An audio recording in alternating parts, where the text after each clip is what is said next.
Bakmacılık meningmi şu qo'shimcha kasbim, men bakmacılık meniki asosli kasbim emas. Meningmi bu bakmacılıkdan boshqa yana qiladigan boshqa kasbim bor. Do'stlar, yaxshimisizlar? Sizlar ishchi xizmatchi, tijoratchi yoki hunarvan. Sizlarniki shu qo'shimcha kirim qilib yana pul topqinlar. Unda bo'lsa men sizlarga mas ketgan bir bakmacılık turini tunishtiray. U bo'lsa-mu shu sizlar ko'rib turganinglardek yana shu erkak bakmacılık turi. Men o'zim shu erkak baqlan bilan Qutanda to'paq boqatima yana 80 dak qo'y, 20 dak to'paq bor. Bu baqmacılık meningmi shu qo'shimcha kasbim, men baqmacılık meniki asosli kasbim emas. Meningmi bu baqmacılıkdan boshqa yana qiladigan boshqa kasbim bor.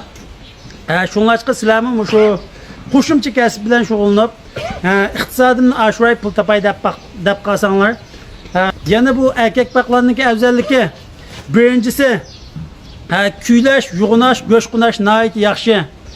Bu nayt yaxshi yug'unaydi, nayt yaxshi kuylaydi. Bu ko'rib turganinglardek, mushu mening Qutunamdagi qo'chqarlarning o'zimi 12-oyda sotib olgan. Sotib olish narxi o'rtaq shu 730 ga atrofida. Hozir shu 3 kunning atrofida hammani 1 kilolab chiqdim. Umumiy hozirgi eg'irligi 57 kilo. Mushu bo'yicha salganda 57 kilo qo'yni hozirgi bozor bahasi bo'yicha sizlar paqanlar necha pul o'tgan.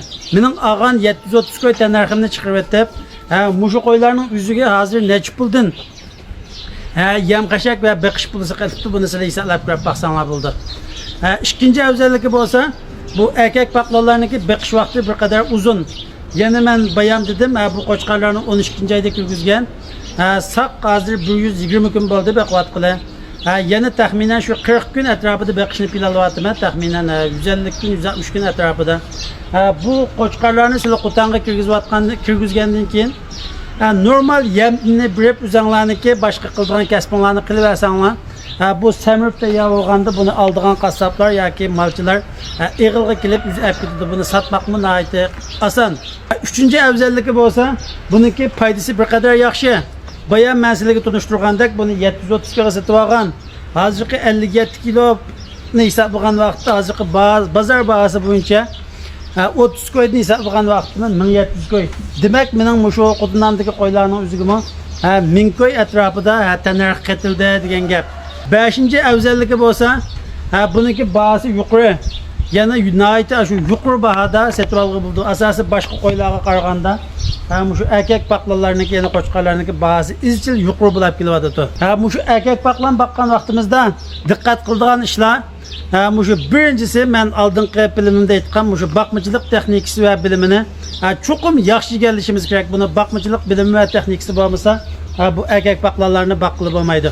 İkinchisi bo'lsa, biz chuqur yem resipi tuzish va yem tangshash ishlarini nihoyat yaxshi qilishimiz kerak. Chunki bu erkak baqlarlarniki suydik yo'lig'i nihoyat oson tashishadigan ahvol bor.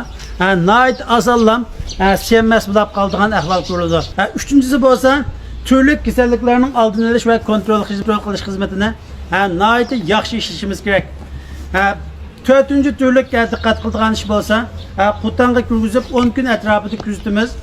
Kuzatishdan o'tgandan keyin yemga kirishtiruvchi bilan shu quruqsizlantirish xizmatini tang boshlaymiz. Shunlashqa texnik baqmacılık bilimlarini bilay va yoki shu baqmacılık kasbi bilan shug'ullanib, oila iqtisodini oshiray desanglar, meni guvanchi qilib ketib olinglar. Bundan keyin shu baqmacılıkqa oid jonga asqatitganlarni so'zlab berma.